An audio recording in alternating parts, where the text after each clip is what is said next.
देखो डीपीएसपी हम पूरा पढ़ ले। डीपीएसपी में एक कॉन्सेप्ट आता है जिसके क्वेश्चन बहुत आते हैं, उसका नाम क्या है? समान नागरिक संहिता। क्या होता है समान नागरिक संहिता? देखो समान नागरिक संहिता के लिए पहले हम इसको इंग्लिश में क्या बोला जाता है? Uniform civil code. अब इन शब्दों को तोड़ तोड़ के देखना है। यूनिफॉर्म का मतलब क्या होता है? गणवेश। ड्रेस, ड्रेस है ना, ड्रेस जैसे आपकी सबकी यूनिफॉर्म। तो यूनिफॉर्म मतलब, तो यूनिफॉर्म क्यों करते हैं? यूनिफॉर्म हमने क्यों रख रखी है, या स्कूल में यूनिफॉर्म क्यों रखते हैं? ताकि सबको लगे कि आप एक जैसे हो। जैसे मान के चलिए कोई पैसे वाला व्यक्ति है ना, कि जो 30 दिन आ रहा है, 30 दिन में अलग अलग कपड़े पहनता है, कपड़े भी उसके पास बहुत अतरंगी है। और कोई एक बच्चा जिसके पास 2 शर्ट है, 3 दिन सोमवार से लेकर गुरुवार एक कपड़ा पहनता है, गुरुवार से लेकर शनिवार एक कपड़ा पहनता है। उसको क्या एहसास होगा बेचारे को कि यार मैं तो गरीब हूँ, मेरे पास तो कपड़े ही नहीं। तो और अच्छा यूनिफॉर्म कहाँ रखते? और सरकारी और प्राइवेट सब जगह रखते, ताकि सबको एक जैसा फील हो। जैसे मान के चलिए ये ड्रेस कर दी, ये हमने टी शर्ट कर दी। अब इस टी शर्ट में कोई पैसे वाला होगा तो बोले सर मेरे लिए कॉलर वाला लाना, बोले सर मेरे लिए बिना कॉलर का ले आना, बोले मेरे लिए वो बाएँ वाला ले आना। ज़्यादा ज़्यादा क्या करें? फुल स्लीव, हाफ स्लीव, इससे ज़्यादा क्या कर लेंगे? ब्लैक पेन की जगह ब्लू पेन के आ जाएंगे। कितनी वेराइटी रहेगी? 5 पेन पहन लोगे, उसके बाद लगोगे तो एक जैसे ही। जूते सफ़ेद कलर के, सफ़ेद जूते बोले 10,000 के लाओ या 200 रुपये के लाओ, सफ़ेद ही रहेगा, है ना। तो यूनिफॉर्म मतलब सबको एक यूनिफॉर्म कर दिया। यूनिफॉर्म का मतलब होता है सबको समान करना। और कोड, आपने सुना होगा ड्रेस कोड। ड्रेस कोड रहता ना, ड्रेस कोड का मतलब होता है संहिता। संहिता का मतलब होता है सबको एक जैसी ड्रेस पहनने नियम बना हुआ है कि अगर नहीं पहन के आए, गुरुवार के दिन बच्चों को अलग ड्रेस पहनना है, बुधवार के दिन अलग पहनना है। रहता है ना प्राइवेट स्कूल में, गुरुवार की ड्रेस अलग, शनिवार की ड्रेस अलग, सोमवार मंगलवार बुधवार अलग। कोड मतलब संहिता, नियम बना रखा है। तो यूनिफॉर्म मतलब सभी के लिए समानता, और कोड मतलब नियम का एक रूल। कोड मतलब रूल। और सिविल मतलब क्या होता है? ये सिविल बताओ। सिविल अलग है। सिविल मतलब सामान्य चीजें, पारिवारिक मामले। अब 2 केस होते हैं हमारे यहाँ पर। एक तो होता है क्रिमिनल। क्या है? क्रिमिनल। तो क्रिमिनल मतलब क्या होता है? अपराध, चाकू को भर दिया किसी को मार दिया, मर्डर कर दिया, ये होता है क्रिमिनल। पति पत्नी की लड़ाई हो गई, भाई बहन की लड़ाई हो गई, बहन भाई को जमीन नहीं दे रही, भाई बहन को जमीन नहीं दे रहा है, अब के खेत की लड़ाई हो गई, है ना। खेत की लड़ाई तो अपराध में आ जाएगी। जो पारिवारिक मामले, मान के चले पति पत्नी डिवोर्स हुआ, बोले बच्चा मैं रखूं, बोले बच्चा मैं रखूं, ये मामले क्या होते हैं? इन मामलों को बोला जाता है सिविल। सिविल मतलब घर के मामले, क्रिमिनल मतलब बाहर के मामले। आगे बात समझ में? तो मान के चलिए हमारे यहाँ पर कितनी कम्युनिटी है? हिंदू, मुस्लिम, सिख, ईसाई, जैन, बौद्ध, जोराष्ट्रियन, ये सब है। मान के चलिए किसी व्यक्ति ने किसी को मारा, लठ रख दी किसी के, है ना। एक व्यक्ति है, इसके एक हिंदू ने रखी, एक मुस्लिम ने रखी, एक सिख ने रखी, एक बौद्ध ने रखी, एक जैन ने रखी, और एक क्रिश्चियन ने रखी। इन 6 लोगों ने अलग अलग XYZ ऐसे अलग अलग व्यक्तियों को लठ रखी। मतलब कौन सा एक्ट किया इन्होंने? लठ रखना मतलब मारने के इंटेंशन से मर जाए, खोपड़ी पर रख दिन मर गया तो खत्म पिक्चर। तो सजा क्या मिलेगी इनको बताओ? क्रिमिनल एक्ट है ना, तो सबको एक सजा मिलेगी, सबको फांसी पर लटका देंगे या सबको उम्र कैद होगी। क्यों? क्योंकि इन्होंने क्या एक्ट किया है? क्रिमिनल। पर एक हिंदू लड़का और हिंदू लड़की दोनों भाग के शादी कर रहे, उनके लिए नियम अलग। मुस्लिम लड़का और मुस्लिम लड़की शादी कर रहे, उनके लिए नियम अलग। जनजाति शादी कर रहे, उनके लिए नियम अलग। हिंदू बच्चे अडॉप्ट कर रहे, उनके लिए नियम अलग। मुस्लिम बच्चे अडॉप्ट कर रहे, उनके लिए नियम अलग। सर अगर हिंदू और मुस्लिम शादी करें तो उनके लिए लड़के की चलती है, हिंदू वाला, लड़के वाली, क्योंकि समाज कौन सा है? पैट्रियार्कल। लड़का पक्ष है ना, उसका रूल चलता है। मुस्लिम लड़की है, हिंदू लड़का है तो हिंदू नियम। मुस्लिम लड़का और हिंदू लड़का और मुस्लिम लड़की है तो हिंदू नियम, और मुस्लिम लड़का और हिंदू लड़की है तो भी मुस्लिम नियम। रूल किसका चलेगा? जो लड़का होगा, क्योंकि समाज कौन सा? पैट्रियार्की। और लोगों ने कानून किसने बनाए? पुरुषों ने। हाँ, तो समझ आ गया। तो अभी जो क्रिमिनल मामले होते, किसी ने मर्डर करा, किसी ने कुछ करा, उनको सबको एक सजा मिलती है। पर जो पारिवारिक मामले, हिंदुओं के लिए डिवोर्स अलग होता है, मुस्लिमों के लिए अलग होता है, क्रिश्चियन के लिए अलग, सबके लिए अलग अलग नियम है, सिखों के लिए अलग, जनजातियों में अलग। तो अब इन सब को एक करने के लिए हम क्या ला रहे हैं? एक ड्रेस पहना रहे, सबको यूनिफॉर्म पहना रहे। जनजातियों के लिए अलग नियम बनाएंगे, छोड़ के नहीं, छोड़ेंगे किसी को। पूरे सब समान का मतलब होता है समान नागरिक चाहिए, तो पूरे नागरिकों के लिए। नागरिक का मतलब सिटीजन होता है, सिटीजन मतलब सभी, है ना। उनके लिए कुछ अलग रूल बनाएंगे। जैसे जनजातियों को आज़ादी दे दी कि आप बोले आपके ये भगोड़े विवाह से करो, आपकी विवाह पद्धति वही रखो, लेकिन लीगल बैकिंग कैसे दो? आप कानून से दे दो। बाकी आपके ऐसा थोड़ी होगा हिंदुओं बोल देगा आप कबूले कबूले करो, हिंदू बोल दिया आप वहाँ चर्च में जाके शादी करो, ऐसा नहीं होगा। हाँ, ये बोल सकते आप अपनी विधियों से शादी करो, बोले 5 दिन बनेगा, 10 दिन की शादी रखो, 15 दिन की रखो, 20 दिन की रखो, बोले आधे दिन की रखो। पर आपको जो लीगल राइट है, मतलब कानून में लिखवाना है, वो क्या करना है? जैसे बर्थ सर्टिफिकेट बनता है ना, ऐसे ही मैरिज सर्टिफिकेट में क्या बनेगा? सबके लिए एक रूल होगा। जैसे डिवोर्स होता है, डिवोर्स होता है ना, मुस्लिमों में क्या होता था पहले? तलाक तलाक तलाक, 3 बार बोल दिया तलाक तलाक तलाक, मतलब तलाक। हिंदुओं में तलाक बेच जूते घिस जाए बेचारे की तलाक लेने के लिए, उसके बूढ़ा हो जाए वो,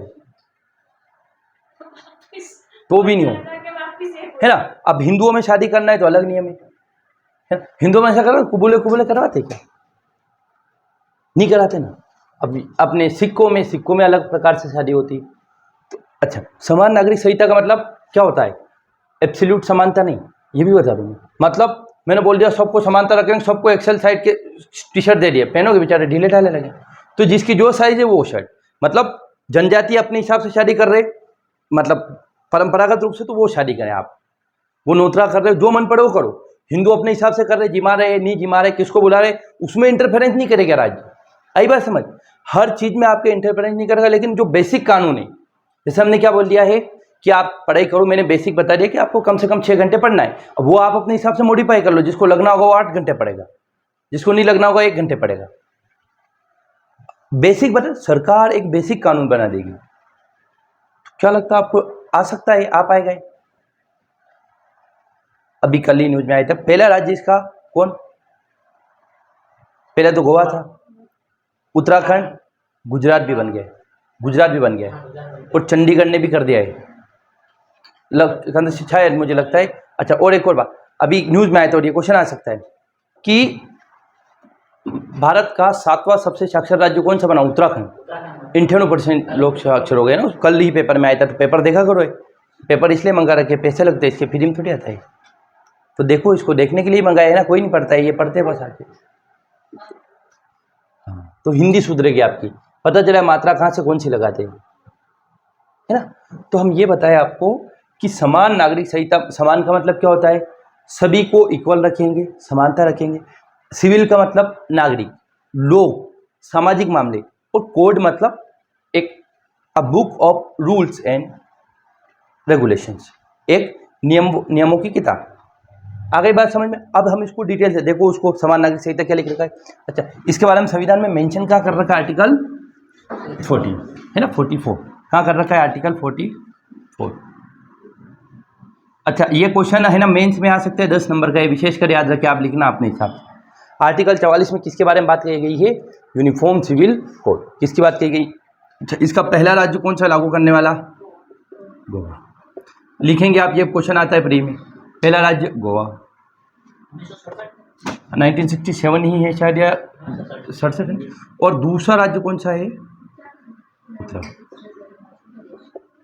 उत्तराखंड। उत्तराखंड, उसके बाद गुजरात, और अब चल रही है एमपी में बात। कहाँ पढ़ दिया? हिमाचल प्रदेश कैसे पढ़ लिया आपने? है ही नहीं हिमाचल, तो कहीं से कहीं नहीं है हिमाचल प्रदेश। उत्तराखंड, गुजरात और मध्य प्रदेश में अब आने वाला है ना ये। हाँ, लागू हो गया गुजरात में।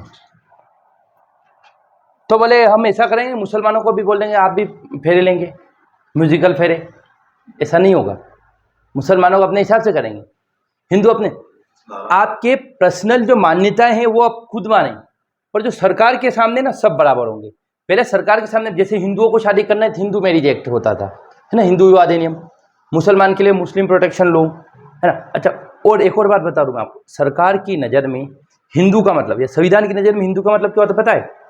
इस समान नागरिक संहिता में जैन, बौद्ध, सिख और हिंदू, इन चारों के लिए क्या नियम है? हिंदू विवाह अधिनियम वाले। इन चारों को डिवोर्स वगैरह लेना है, शादी करना है, सब क्या करेंगे? बोले ये कहाँ जरूरत पड़ती है? कोर्ट मैरिज करते ना जब लोग, तब आवश्यकता पड़ती है इसकी।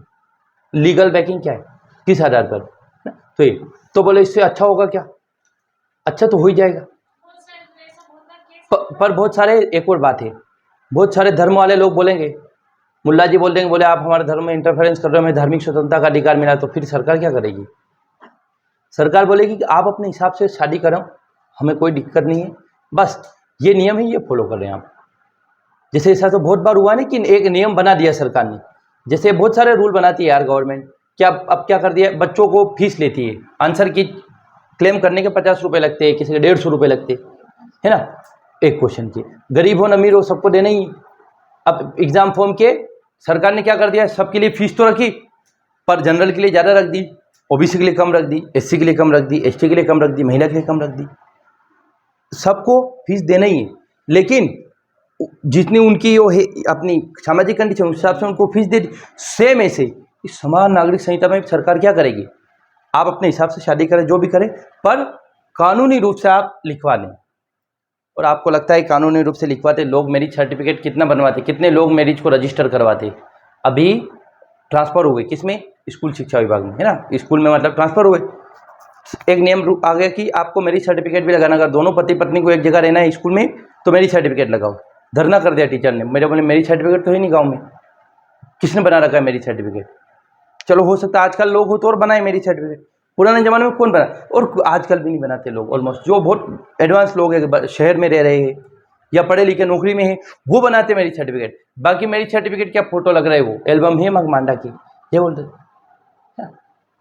तो क्या ये लागू होने से देश में बहुत ये हो गया, अराजकता फैलेगी, प्रदर्शन होंगे, दंगे होंगे, लड़ाइयाँ होगी, पर लागू हो जाएगा, क्योंकि पहले उंगली पकड़ी सरकार ने, उत्तराखंड में लागू कराए, मध्य प्रदेश में लागू करवा रहे, 2 बड़े राज्य तो हो गए, फिर धीरे से यूपी में लाएंगे, फिर बिहार में लाएंगे, फिर पूरे देश में लाएंगे एकदम। तो हम आपको ये बताए कि समान नागरिक संहिता मतलब हमारे यहाँ पर क्रिमिनल जो केस है, क्रिमिनल मतलब किसी को मार दिया, काट दिया, डकैती कर दी, इसके लिए सबके लिए कानून बराबर है। लेकिन जो पारिवारिक मामले, जमीन को लेकर, डिवोर्स के लेकर, बच्चा एडॉप्ट, मान के चलो किसी को बच्चा एडॉप्ट करना है, तो हिंदुओं के लिए रूल अलग है, मुसलमानों के लिए रूल अलग है, तो वो सबके अलग अलग है, तो उसको एक समान ला रहे। एक समान क्यों ला रहे? क्योंकि किसी के साथ ये नहीं हो कि भेदभाव हो रहा है। जैसे 3 तलाक, तलाक, तलाक, तलाक, ऐसे 3 बार तलाक, तो मुस्लिम महिलाएं बेचारी खौफ में रहती थी, डर में रहती थी। अब हिंदुओं में एल्यूमिनी लेते हैं तो बेचारा पुरुष डर में रहते, बोलो वो कैसे पैसे देंगे, डिवोर्स कर लिया, मांग लिया, बोले पैसे दो। तो अब सबके लिए हम क्या बना रहे? एक कानून बना रहे। तो क्या ये एकदम से सब में लागू? कानून बनाना, उसको लागू करवाना, दोनों अलग बात है।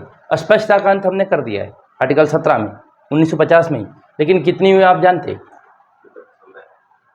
अस्पष्टता चलती है कि नहीं चलती? और एब्सोल्यूट रूप में मिला हुआ ना अस्पष्टता का। अस्पष्टता क्या होता है? अनटचेबिलिटी। उनकी मेरे मन पर बढ़ जाओगा, वो होता है अस्पष्टता, है ना। वो चल रहा है आज भी, संविधान में लिखा है नहीं ये गांव में चलता है, शहरों में चलता है, शहरों में अलग प्रकार से चलता है, चल सब जगह रहा है पर हमें दिख नहीं रहा है ना। गांव में बहुत चल रहा है। अभी पंगत अलग बिठाते, SC ST पंगत अलग बिठाते, है ना, बहुत पायत नहीं, पर यही लोग 2 मुंह फोकट लोग होते। अगर यही कोई SC और ST का विधायक होगा ना, तो उसके आगे पीछे घूमेंगे। काम कलेक्टर साहब SC ST को कौन देगा? कलेक्टर साहब है, वो उनके आगे, बाकी में हो रहा है यार यो ठीक है यार आर्टिकल 44 में समझ गए आप क्या लिख रखा है? समान नागरिक संहिता मतलब जो पारिवारिक मामले हैं, जो सामाजिक मामले, समाज के, उनको देखो हमारे यहाँ पर नियमों को 2 भागों में बांट रखा है, क्रिमिनल और एक सिविल। सिविल मतलब घर के मामले, क्रिमिनल मतलब बाहर के मामले, लड़ाई झगड़े के मामले। तो उनके लिए हम एक आर्टिकल लाए, देखो 44, ये तो याद, बराबर बराबर 4 4, बराबर मतलब समान नागरिक, है ना। क्वेश्चन आगे कि समान नागरिक संहिता क्या है? 44। क्यों? 4 और 4 बराबर है तो समान, ऐसे याद रखेंगे आप। खैर ये याद रह जाएगा, इतना कोई ये इस वाली बात नहीं। अब अगला देखेंगे, हाँ, तो समान नागरिक संहिता क्यों ला रहे, बताओ। सब में समानता रहे, किसी को ऐसा नहीं हो कि अरे यार हमारे साथ तो बुरा हो रहा है, या हमारे साथ तो बाइसनेस हो रहा है, देखो हिंदू लड़कियों के लिए तो ऐसा, मुस्लिम लड़कियों के लिए तो ऐसा, असमानता का एहसास नहीं हो। अच्छा, हम क्या है, अनेकता में एकता है। और अच्छा, समान नागरिक संहिता से लोगों को एक बात और लग सकती है कि अरे यार ये तो हमारे ऊपर कानून थोप रहे।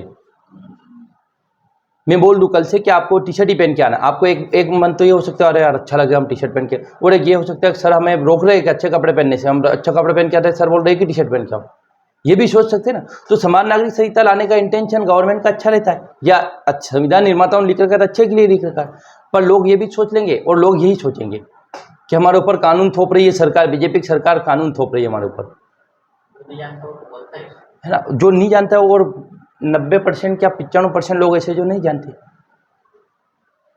मूर्खानंदों की कमी थोड़ी है, समझदारों की कमी है, और देश मूर्खानंदों से चलता है, समझदारों से नहीं। अब भी है खैर, तो बहुत सारी चीजें हैं भैया।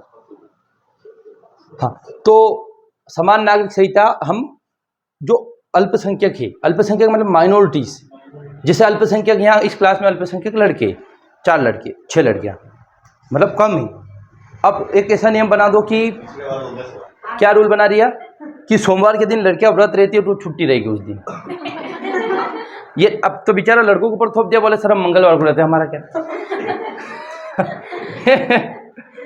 तो सोमवार इनके ऊपर थोपना नहीं, एक काम करेंगे, बोले छुट्टी कभी भी रहेगी, 2 घंटे पढ़ाएंगे सोमवार के दिन, 2 घंटे पढ़ाएंगे मंगलवार के दिन, चले जाना। ये हो गया ना, बीच का रास्ता निकल। तो सेम ऐसे ही ये समान नागरिक संहिता समाज के सभी वर्गों के ऊपर थोपना नहीं है, बल्कि क्या है, अपने अपने हिसाब से कानून को इंप्लीमेंट करवाना है। जैसे हमने बोल दिया कि समान नागरिक संहिता मतलब सभी के लिए बराबर है ना। हमने बोला ना कि अभी सबको ड्रेस क्या एक्सेल साइज के दे देंगे तो बैठ जाएगी क्या आपकी, किसी के एस बैठ रही, किसी के एम बैठ रही, किसी के एल बैठ रही, किसी के एक्सेल बैठ रही। तो ऐसे ही हिंदू में शादी अलग करते हैं, मुस्लिमों में अलग करते, तो उन सब के लिए उनकी शादी की पद्धतियाँ वही रहेगी।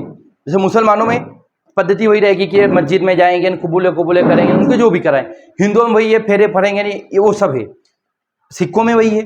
तो हर धर्म के लोगों को अपने अपने हिसाब से शादी करने का अधिकार। बच्चा एडॉप्ट, ये गोवा में तो कब से होगा। हाँ, ये फिर वही बात, धर्म में हस्तक्षेप नहीं करना। सिविल मामले मतलब केवल इतना सा कि आपकी शादी, आपकी प्रॉपर्टी की जायदाद किसके पास जाएगी। जैसे अभी जनरली किसके पास जाती है, हिंदुओं में हो गया कि महिला बच्चे नहीं, लड़के और लड़की दोनों पास जाएगी, ऐसा वर्डिक दिया है, लेकिन मिलते लड़के को ही है ना। लड़की हाँ मांगती है तो दे देते है ना। जैसे इनके बुआ जी ने मांग लिया, बोले ला, ठीक, लड़े हो गए। अब बेचारे, हाँ तो चलो ये फोकट बातें मैं नहीं बोलूँगा। हाँ, तो अब क्या बोल रहा मैं, हाँ, तो हिंद के बाप की संपत्ति किसके पास जाएगी। बेटा बच्चा एडॉप्ट करना, मान के चलिए मुझे बच्चा एडॉप्ट करना है, लड़की एडॉप्ट करना है, तो उसके लिए क्या क्राइटेरिया है कि लड़की और जो पिता रहता है, एक तो अकेला पेरेंट बच्चा एडॉप्ट नहीं कर सकता, 2 लोग होने चाहिए। उसके बाद लड़की और वो जो बाप एडॉप्ट कर रहा है उसमें 18 साल का डिफरेंस होना चाहिए, 18 साल का। इसे क्यों, क्योंकि गलत विचार आ जाए ना मन में।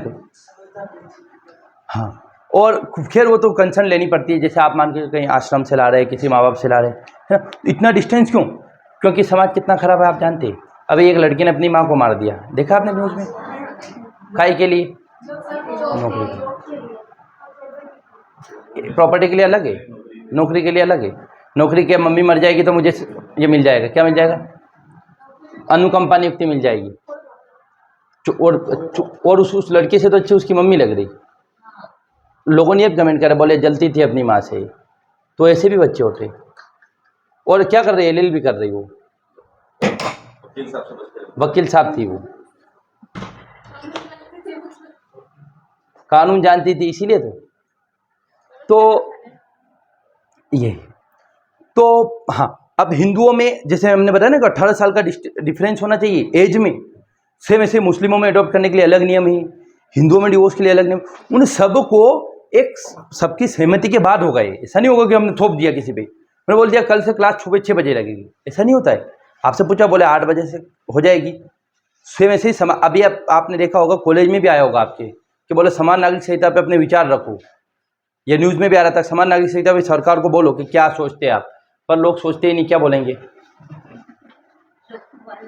सबसे बड़ी बात ये है ना, समान नागरिक संहिता, हाँ समान अच्छा ना।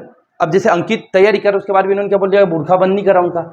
अब ये कि ये विचार 95% लोगों का, और वो बोले समान नागरिक संहिता मतलब हमें बुर्खा पहनाएंगे, हिंदुओं को बुर्खा पहनाएंगे, या मुस्लिम सोचेंगे हमें भी टोपी पहनाएंगे राम जी वाले।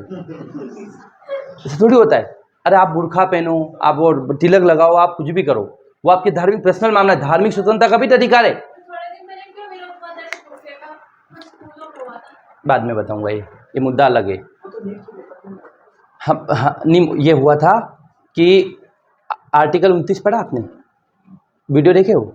29 में क्या लिखा है, शिक्षण संस्थान आपके ऊपर ना तो धार्मिक प्रेयर ना धार्मिक पहनावे के रिस्ट्रिक्शन नहीं लगा सकती है ना, पर ये कह सकती है कि हम समानता रख रहे हैं क्लास में, आपको सबको ड्रेस पहन के आना है। अरे मूर्खानंद रहते, बुरखे की भी आवश्यकता भारत में है ही नहीं पहनने की, क्योंकि बुरखा ईरान इराक में पहनते हैं, वहाँ धूल वूल उड़ती है, बहुत धूप रहती है। अपने इधर तो बढ़िया माहौल है यार। हाँ दक्षिण भारत के लोग धोती पहनते हैं और अपने इधर जीन्स पहन के रवड़ते रहते हैं मई जून में भी। क्यों? गर्मी ही नहीं इतनी। दक्षिण भारत में काले काले लोग, अपने इधर गोरे गोरे लोग। क्यों? गर्मी पड़ेगी, धूप आएगी तो स्वाभाविक बात है। तो उधर उड़ती धूल भरी आंधियाँ नहीं है, अपने इधर थोड़ी होता है कैसे। हाँ तो ये बताया आपको कि समान नागरिक संहिता को पहला राज्य करा गोवा, दूसरा राज्य बना उत्तराखंड, गुजरात, और फिर बनेगा मध्य प्रदेश। समान नागरिक संहिता का मतलब क्या होता है प्रीति, बताओ अब आप। समान नागरिकता की संहिता ये कि मतलब, हाँ ही नहीं करना, बोलो। एक जो पारिवारिक संबंध से रिलेटेड है और एक आप बताओ माही, क्या होता है यूनिफॉर्म सिविल को? सबको समान रखना, मतलब एक सिविल जो मतलब फैमिली के मामले। हाँ, और एक क्रिमिनल जो बाहर, क्रिमिनल तो सबके लिए चल ही रहे है ना। जैसे अभी बीपीसी हो गया, भारतीय पिनल कोड हो गया है ना, भारतीय न्यायिक बीएनएस हो गया, भारतीय न्यायिक संहिता हो गया। इसमें किसी ने भी कोई कराए तो उसको सबको बराबर सजा मिलेगी। लेकिन पारिवारिक मामले उसमें सबके लिए अलग अलग नियम है। किसी ने डिवोर्स दे दिया उसके लिए नियम अलग है, एल्यूमिनी अलग है। जैसे मुस्लिमों में मुस्लिम लो है ना, उसमें लिख रखा है। जैसे अभी देखा था ना, क्या वो मैंने कल ही तो भेजा था यार, कि किसी को, अरे वो पॉस्को एक्ट से बड़ा वो नहीं है, मुस्लिम पर्सनल लॉ है ना, कि एक 13 साल की लड़की कुछ हुआ ऐसा शादी वादी का मामला, और बोल दिया। अब आप एक चीज के बारे में पता करना, मैरिटल रेप क्या होता है, कल पता करके लाना इसको। मैरिटल रेप लिख लो, ये मैरिटल रेप, मैरिटल रेप।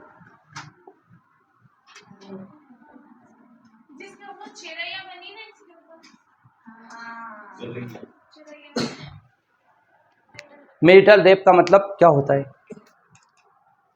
मान के चलिए शारीरिक शोषण तो ठीक है, पति अपनी पत्नी के साथ शारीरिक शोषण करता है, शारीरिक संबंध बनाता है, पत्नी का मन नहीं हो रहा फिर भी, तो ये रेप ही है। रेप का मतलब क्या होता है, बिना सहमति के शारीरिक संबंध बनाना।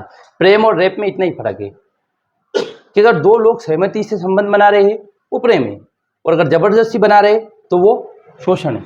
पति तो करता है मैरिटल रेप, ये लीगल क्यों है फिर? इसको लेकर केस चल जाएंगे, केस में तो समाज बिखर नहीं जाएगा। और ये पता कैसे करोगे कि पति जबरदस्ती कर रहा है? कैमरे लगाओगे कमरे में, क्या करोगे? पता कैसे होगा इसका? पति बोल, जैसे देखो पुरुष भी अपने कानूनों का दुरुपयोग करते, महिलाएं तो करती ही, सभी करते। अब उस महिला ने जबरदस्ती मान के लिए पति से किसी बात की खुंदक निकालना, शॉपिंग नहीं कर रहा, बोल रुक जाओ मैरिटल रेप का केस लगाऊं, उसको साबित कैसे कराओगे आप? तो समाज की स्ट्रक्चर नहीं टूट जाएगा पूरा? इस पर बहुत अभी विवाद चला था, मैरिटल रेप लीगल है कि इनलीगल है कि क्या है ये, तो आप पता करना इसको। 10 नंबर का क्वेश्चन लिख के लाना इसमें, कहीं से AI से कहीं से पूछोगे तो पता चल जाएगा। पक्ष और विपक्ष में तर्क जानना है, निष्कर्ष लिखना है, आगे का क्या रास्ता है, कैसे सुधार सकते हैं, ये लिखना है आपको, है ना, ताकि आपका थोड़ा समाज के प्रति थोड़ा नजरिया बनेगा, कुछ क्या क्या चीज़ें चल रही है ना समाज में। ठीक, अब हम देखेंगे कि समान नागरिक संहिता से फायदा क्या होगा, पक्ष में क्या तर्क है इसके। तो पहला तर्क क्या हो सकता है, अगर सभी धर्मों के अलग अलग कानून की बजाय एक कानून बन जाए तो हम क्या बनेंगे, धर्मनिरपेक्ष राष्ट्र बन जाएंगे। धर्मनिरपेक्ष का मतलब क्या होता है, सेकुलर स्टेट, कि सभी धर्मों को बराबर बराबर सम्मान। देखो आप अपनी पर्सनल काम कुछ भी करें, पर जो सरकारी काम है उसमें आप समानता रखें। धर्मनिरपेक्षता अगर बढ़ेगी तो हमारा देश में नाम होगा दुनिया में कि बोले वाह यार सेकुलर स्टेट है। पाकिस्तान की इज्जत ज़्यादा है भारत की, क्यों ज़्यादा है, क्योंकि पाकिस्तान धार्मिक राष्ट्र है, वहाँ दूसरे छोटे धर्मों के साथ शोषण किया जाए, जबकि भारत में पाकिस्तान से ज़्यादा मुस्लिम भारत में रहते हैं। फिर भी भारत की छवि बहुत अच्छी। इस अच्छा समान नागरिक संहिता आएगी तो और दुनिया एग्जाम्पल है, बोले देखो इंडिया इतना डाइवर्स कंट्री, उसके बाद भी सबके लिए एक रूल है। एक घर में दो लोग एक साथ नहीं रह सकते। एक विचार बोले मुझे पनीर खाना, बोले नहीं मुझे कद्दू खाना है। और आप सोचो 140 करोड़ लोगों को कैसे क्या मैनेज करेंगे। तो उसके लिए अगर ये कानून लागू होगा अद्भुत हो जाएगा ये, है ना। अच्छा लोगों की सहमति भी होगी, खैर अब लोगों का अवेयरनेस भी नहीं है, वो बात अलग है कानूनों पे। अब अगली चीज आएगी और क्या होगा, अच्छा सभी लोगों को एक दूसरे से प्रेम होगा कि बोले वाह यार हमारा भाईचारा रहेगा कि हमारा नियम तो एक ही है। अभी क्या होता है, हिंदू पुरुषों को दिक्कत रहती है, बोले मुसलमानों में 3 बार तलाक बोल दो तलाक हो जाता है, और मुस्लिम महिलाओं को हिंदू महिलाओं दिक्कत बोले देखो इनके तलाक होता ही नहीं आसानी से। तो एक दूसरे से रहता है, बोले अरे इनके अलग नियम है, अरे इनके लिए अलग नियम है। देखो जो धार्मिक नियम है किसने बनाए, पुरुषों ने। तो किस पे सेंट्रिक बनाए, पुरुष सेंट्रिक, मतलब उसमें महिलाओं का शोषण होता है। अभी मुस्लिमों में तो वो बहुत अलग केस था, मतलब ये नियम था कि अगर किसी महिला के साथ रेप हुआ है उसको साबित करने के लिए 2 पुरुष चाहिए कि उन्होंने देखा है, ये बताएगी तब जाके वो रेप साबित होगा। कैसे लाएगी 2 पुरुष को, ऐसा नियम था। तो ये सब नियम खत्म हो जाएगा और एक कॉमन नियम चलेंगे कि रेप का आधार ये होगा, फलाना आधार ये होगा, इस आधार पर ये सजा मिलेगी, है ना। सजा एक मिलने लगेगी फिर कि अगर कोई पति की घरेलू हिंसा होती है, डोमेस्टिक वायलेंस होता है ना, पति दारू पी के अपनी पत्नी को मार रहा है, लठ मार हो रहे, लड़ाई झगड़े हो रहे, तो उनके लिए मुस्लिमों में अलग है। मुस्लिमों में वो अपने कौन रहते हैं, काजी रहते, अपने बाबा जी रहते, है ना। तो इन सबके अब क्रिमिनल मामले जैसा हो जाएगा काम कि अगर आप पत्नी के साथ शोषण कर रहे हो तो आपको एक ही सजा मिलेगी। तो ये समानता आएगी, है ना। महिलाओं के लिए अच्छा है, पुरुषों के लिए भी अच्छा है। अब अगला क्या होगा, हाँ सिविल कोड से क्या होगा, समाज में जो कुर्तियां है, कुर्तियां क्या है, मतलब ये होता है कि समाज की खराब चीजें, जो बाल विवाह हो गया, दहेज प्रथा हो गया। अब एक नियम बन गया समान नागरिक संहिता में कि अब लड़कियों की शादी की एज होनी चाहिए कम से कम 18 और लड़कों की 21। तो समान, अब ये तो सबके लिए समान रूप से लागू हो सकता है। इसमें क्या धार्मिक बात आ गई, या मिनिमम लड़की अगर 12वीं तक नहीं पढ़ी है तो उसकी शादी नहीं होगी, तो माँ बाप के लिए मैंडेटरी हो गया, बोले 12वीं तक तो पढ़ा नहीं शादी नहीं होगी, नहीं शादी अगर कर ली तो फिर आपके केस लग जाएगा। तो फिर क्या हो गया, सब लोगों पे एब्सोल्यूट रूप में लागू कर सकते हैं। तो समाज में सभी धर्मों में जो खराब चीजें वो दूर होगी और भेदभाव में कमी आएगी तथा महिलाओं को सशक्तिकरण होगा ना। मैंने अभी उदाहरण दिया, ऐसा नियम बना दे कि 18 साल, अभी क्या होता है राजस्थान में बहुत सारी जगह 12 साल 13 साल की लड़कियों का शादी कर दी, है ना। हाँ, और आपका बाल विवाह होता है, अब उसको रोकने के लिए क्या एक नियम बना दिया। बाल विवाह तो अभी भी रोका गया, लेकिन चलो, है ना, कानूनी रूप से तो कुछ भी दे दो आप। लोगों का मंतव्य कितना है, लोगों का मन कितना है, सारा मुद्दा खत्म हो जाता है यहाँ। अरे पढ़े लिखे भी करते हैं यार, पढ़े लिखे खैर आज़ादी देते। देखो अब 2 धड़े इसमें भी, कुछ तो ऐसे जो 13 साल में कर रहे, कुछ ऐसे जो 30 साल की लड़कियाँ हो जाए फिर भी नहीं करते। लड़की का मन होता है बेचारी कि मेरी शादी नहीं कर रही। अभी एक चली गई उत्तर प्रदेश में, एक लड़की थाने चली गई कि मैं 37 साल की हो गई, मेरे माँ बाप शादी नहीं कर रहे मेरे। अरे स्वाभाविक बात है, बेचारी 37 साल की हो गई, मान के चलो आप तैयारी कर रहे, जॉब कर रहे तो ठीक है, फिर कुछ नहीं कर रहे, शादी नहीं कर रहे। अच्छा क्यों रखते, बोले भाई की शादी करना इसलिए। अरे मूर्ख हो कहीं के बेवकूफ लोग। अब तैयारी करना है, कुछ करना है, उसका मन है तो मत करो, पर बेचारी फिर भी रोक रहे तो उसका भी मन, उसकी सारी सहेलियाँ फोटो डाल रही, छोटा बच्चा हो गया उसके, नहीं ये बेचारी बेटी है, उसको काम पे ले जाते, खेत, बोले मेरे खेत पे ले जाते, मुझे काम कराते, शादी नहीं कर, तो होता है ऐसा। अब अगला हम देखेंगे कि इसके नुकसान क्या होगा। नुकसान तो क्या होगा, सबसे बड़ा नुकसान होगा धार्मिक स्वतंत्रता के महत्व पर क्या होगा, उंगली आ जाएगी, है ना, कि धार्मिक स्वतंत्रता का जो right to religion, right to religion क्या होता है, हमें आर्टिकल 25 से 28 दिए गए हैं कि आपको किसी भी धर्म को मानने, प्रचार करने, आचरण, तो अब आपका धार्मिक मामला है, धर्म का मामला है कि मैं तलाक तलाक बोल के डिवोर्स करूं, मेरा धार्मिक मामला है, तो इस पर दिक्कत आएगी। तो बोले उसके लिए सरकार क्या करेगी, अब फिर क्या कॉन्ट्राडिक्शन आ जाएगा, मौलिक अधिकार और नीति निर्देशक तत्वों में, डीपीएसपी और फंडामेंटल राइट में फिर लफड़ा पड़ गया कि बोले मौलिक अधिकार बढ़े कि फंडामेंटल राइट, फिर केस जाएगा सुप्रीम कोर्ट में कि बोले ये बढ़ेगे, तो फिर सुप्रीम कोर्ट क्या बोलेगा, अब सुप्रीम कोर्ट समान नागरिक संहिता आ जाएगी, कोर्ट में केस चला जाएगा, जब आएगा तब बताएंगे आपको। भारत का संविधान गतिशील संविधान है, गतिशील का मतलब चलता रहता है, जीवंत, बोल दो ना, भारत का संविधान हाँ लिविंग डॉक्यूमेंट है, लिविंग डॉक्यूमेंट मतलब बदल रहा है ना, समय समय पे नए नए वर्डिक्ट आते रहते हैं ना ये। अच्छा, तो पहला काम क्या होगा कि धार्मिक मामलों में हस्तक्षेप हो जाएगा, इंटरफेरेंस करने। मैंने बोल दिया कि कल से आप क्या करोगे, पराठे लेके नहीं आओगे कोई भी, तो बोले मेरा मन में कुछ भी खाऊं, पराठे खाऊं, मैं चिप्स खाऊं बाजार से लेके घर में तल के, तो कौन से स्कूल, प्राइवेट स्कूल में क्या, रुको एक कोई भी बताओ क्या, तो खाने का अधिकार आपका मन पड़े वो खाओ, ठीक है, वो तो स्कूल में यूनिफॉर्मिटी लाने के लिए, हाँ वो तो एक ठीक है, पर मैंने एक छोटा सा उदाहरण दिया उसके लिए सब लठ लेके आ गए। मैं ये बोल रहा हूँ कि ऐसा हो सकता है कि मैं आपको बोल दूँ तो फिर आपको लगेगा हमारा इंटरफेरेंस कर दूँ। सेम ऐसे ही सभी धर्मों में अगर आप बोलोगे आपको यही करना है तो धर्म की स्वतंत्रता का विरोध हो जाए। तो पहला क्या होगा, धार्मिक स्वतंत्रता का उल्लंघन हो रहा है या उसके खिलाफ ये दे रहा है। अब धार्मिक स्वतंत्रता का अधिकार आपको पता होना चाहिए 25, 26, 27, 28। और अगला क्या होगा, अच्छा देश क्या है, अभी चीज़ें बदल रही है, अभी हिंदू मुस्लिम के नाम पे लड़ाई हो रही है, झगड़े हो रहे हैं, और अगर ये आ गया तो लोगों में और नफरत फैल जाएगी कि देखो बीजेपी की सरकार या मुस्लिमों के धर्म में इंटरफेरेंस कर रही है, या क्रिश्चियन बोल देंगे या सिख बोल देंगे, तो उससे क्या होगा, समस्या आ जाएगी। अच्छा, और अपनी लोग, अपने भारत के लोग इतने जागरूक भी नहीं कि समान नागरिक संहिता, अब ये समान नागरिक संहिता लोगों को बता दें हम कि बोलो ये होती है, तो लोग बोल रहे हैं ये फोकट बात है, तो गांव में जाके बोलो देखो ऐसा नियम आई रख सबके बातें एक और बोलो हो खराब हो जाएगा तो काम, है ना।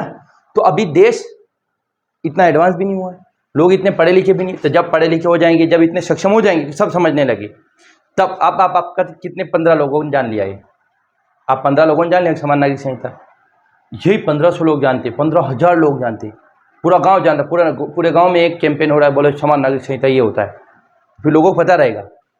अच्छा, इसका विरोध भले पुरुष करते पर महिलाएं कभी नहीं करेगी। पेपर में आया था ना कि लोगों को बताने के लिए ग्राम पंचायत के लोगों को बताना होगा, वो तो सिर्फ फोटो खींचना हो जाता है, वो कुछ नहीं, फोटो खींच लेते जाके 4 लोगों को इकट्ठा करके ना। हाँ, सचिव जी भी तो जुगाड़ से लगे, आधे तो अनुकंपा नियुक्ति से लगे।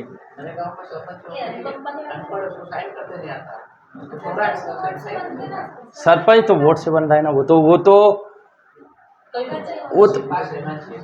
तो है ना। क्वेश्चन पूछा था मैंने कि मिनिमम क्वालिफिकेशन हरियाणा और गुजरात, सॉरी कर्नाटक और गुजरात, राजस्थान में है सरपंच बनने के लिए मिनिमम 12वीं या 10वीं ऐसा कुछ है। खैर नियम वही बना रहे, वो अपना खराब नियम क्यों बनाएंगे भैया। अब अभी आप दिल्ली के सांसदों ने, मतलब दिल्ली के विधायकों ने 1000% अपना सैलरी बढ़ा, 1000% सैलरी बढ़ा ली खुद ने अपनी, क्योंकि सैलरी कौन बढ़ेगी ना, संसद अपने वेतन भत्ते खुद तय करती है, तो बढ़ा ली। अनुकंपा नियुक्ति मतलब मेरी नौकरी है, मैं मर गया, मेरी बेटी को मिल जाएगी, मेरे बेटे को मिल जाएगी नौकरी। ये बाप मर जाए, किसने बोल दिया, कहाँ बनो, कहाँ सुन लिया आपने कि बनोगे। 2003 के बाद यार मेरा एक फ्रेंड है, क्या लगती है मेरे दादाजी के एक्सपेरिमेंट बन के चाचू की लगती है। अरे यार अभी 2003 के नहीं नौकरियां लग रही है इसी में, किसने बोल दिया है, कितने ही लोगों को देखी मैंने। 2003 के बाद ड्यूटी लगी, कितनी लग रही है, इसका देखना पड़ेगा, वो तो क्या कई में थे वो। अरे मैंने कितने ही मिलने वालों को हुआ।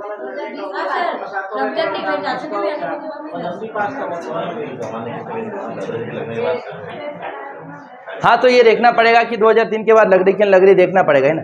चलो अच्छा, सुन, अब एक पक्ष में पक्ष में तर्क दे। विपक्ष में पहला तर्क क्या है कि इससे धार्मिक स्वतंत्रता पे उल्लंघन होगा। दूसरी बात क्या होगी, अभी देश में लोग इतने जागरूक नहीं, पढ़े लिखे नहीं है, तो लोगों को लग रहा है ये तो हमारे धर्म के ऊपर क्या कर रहे हैं, उंगली उठा रहे हैं या हमारे धर्म में इंटरफेरेंस कर रहे हैं। तो हो सकता है कि देश में अराजकता फैल जाए, दंगे फैल जाए। तो उसको बचाने के लिए क्या करेगी सरकार? लोगों को समझाएगी। इसीलिए तो सरकार बोल रही है कि आप अपनी निविदाएं दो, आप क्या सोचते हैं। लेकिन लोग सोचते ही नहीं। हमारे कॉलेज में भेजा, मैंने नहीं भेजा अभी। समान नागरिक संहिता के बारे में आपके क्या विचार है? मैं भेज नहीं पाया, भूल गए। लो, अब क्या हो गया, वो तो बनाने वाला बिल बनने वाला है ना। अब अगला है आपका, एक समान नागरिक संहिता लागू करने से सबसे जरूरी क्या, लोगों का शिक्षित होना जरूरी है भैया, है ना। बिना शिक्षित हुए क्या है कि आप बोल दो किसी को, आप बोलो कि हम कोचिंग से आए हैं, और बोलो नहीं जाओ, छोड़ा कौन नहीं है, कोचिंग से आए मतलब खराब छवि। या आप बोल दो कि हम वो साबुन बेचने वाला है, बोलो नहीं जाओ। यही आप बोल दो कि हम, हाँ, आप बोल दो हम ये करने आए, या कुछ कुछ भी ऐसा जो सामान्य चीज़ें हो गई। बोले हम, अरे बहुत सारी चीज़ें, गांव में लोग आते हैं ऐसे, उनको बिठाते हैं, बोले हम झुमके लेके आए, बोलो बैठ गए लोग, रो 10-5 लोग और बना का एक्शन बुलाया, और बना लोन वाले समूह वाले साहब आते हैं, तो समूह वाले लोग इकट्ठा कर लेते 15 को साइन करना है। भारत में लिटरेसी रेट बढ़ जाएगी आने वाले समय में। साक्षरता दर तय करने क्या अधिकार है?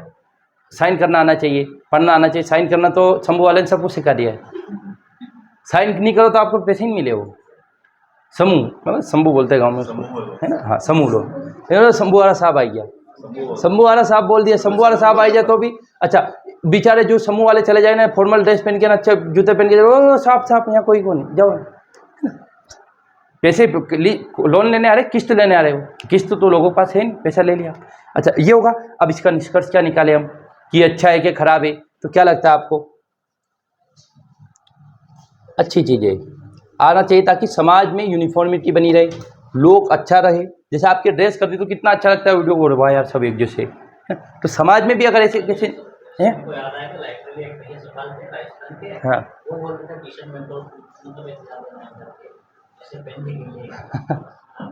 टी शर्ट का कलर बहुत यूनिक है, इन लोगों को अच्छा लग रहा है। ये बहुत, किसी भी कोचिंग का नहीं, देख लो आप किसी कोचिंग का हो तो आप भी बोल, हे वो यामिनी बोल रहे थे अच्छा नहीं लग रहा, काला अच्छा लग रहा है इनको, काला टी शर्ट। काला तो सब पहन के रखते हैं। अब अगला लास्ट देखिए कि देखो, समान नागरिक संहिता एक तर्कसंगत बात भी है, न्यायपालिका ने बोला। क्योंकि देखो, अब एक और बात आ जाती कि भले ही ये बात योग्य नहीं, लेकिन न्यायपालिका समय समय पे इनका रेफरेंस देती है ना। हमने बोला था ना, संविधान की व्याख्या करने में ये सहायक है। सहायक से न्यायपालिका बोले भैया समान नागरिक संहिता लागू कराओ ना। समय समय पे सरकार क्या करती, इसको लागू करवाने का प्रयास करती है, सरकारें प्रयास करती है। और दूसरी बात क्या होता है, आपका न्यायपालिका भी इसका रेफरेंस देती है, बोले अरे वहाँ लिख रखा दो। और अगला क्या होगा, अच्छा, सरकार का क्या कर्तव्य है कि संविधान में ये लागू कराने का प्रयास करे, बाकी पढ़ लेना, ताकि धार्मिक स्वतंत्रता भी बनी रहे। अच्छा, बोले इसका वे फॉरवर्ड क्या है? बोले अब तो लोग बोले हमारे धर्म में इंटरफेरेंस कर रहे, तो इसका वे फॉरवर्ड यही है कि आप अपने हिसाब से शादी करें, अपने हिसाब से, मतलब हिंदू है तो अपने फेरे घूमना है, जो करना वो करे, जिमाना है, बाने रखना है, जो रखना वो सेल निकालना है, जो मन खड़े हो करे। मुस्लिमों में कबूले करे, इद्दत की राशि रखे, सब रखे। पर एक कॉमन जो लॉ होगा, एक कॉमन ग्राउंड क्या होगा कि सबको शादी का रजिस्ट्रेशन करवाना पड़ेगा। अगर डिवोर्स लेना तो सबको एक नियम से जाना पड़ेगा। बच्चे अडॉप्ट करना सबको एक नियम। संपत्ति लड़कियों के लिए भी बराबर रहेगी, लड़कों के लिए भी बराबर रहेगी। ऐसा हम कुछ नहीं बोले। जनजातियाँ अलग है तो उनके लिए कुछ अलग प्रोविज़न कर दो कि जनजातियाँ अपने रीति रिवाजों से शादी करेगी, बोले कि, या उनको विशेष छूट दे सकते, सरकार विशेष छूट दे सकती। जनजातियों को इतना पता नहीं है। अच्छा, क्योंकि उनमें जनजातियों में उंगली करना मतलब उनके जीवन में नहीं होना चाहते, एडवांस बोले नहीं होना, हमें अपना जीवन ही जीना है, तो उनको छोड़ सकती है सरकार कि बोले यार ठीक है। उनसे बात करे सरकार कि बोले आपके लिए हम ऐसा नियम बना रहे, वो हो सकता है। ये हो गया आपकी समान नागरिक संहिता। 10 नंबर का क्वेश्चन लिख के लाना आपको कल। भाई आपके समझ आ गया? आगे चलो, मोनिका बताओ समान नागरिक संहिता क्या होता है, पूरा बताओ। समान नागरिक संहिता क्या होता है?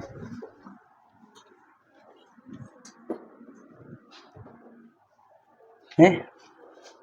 बंद करो तो बंद कर दो इसको, बंद कर दो पूरा। वाह वाह।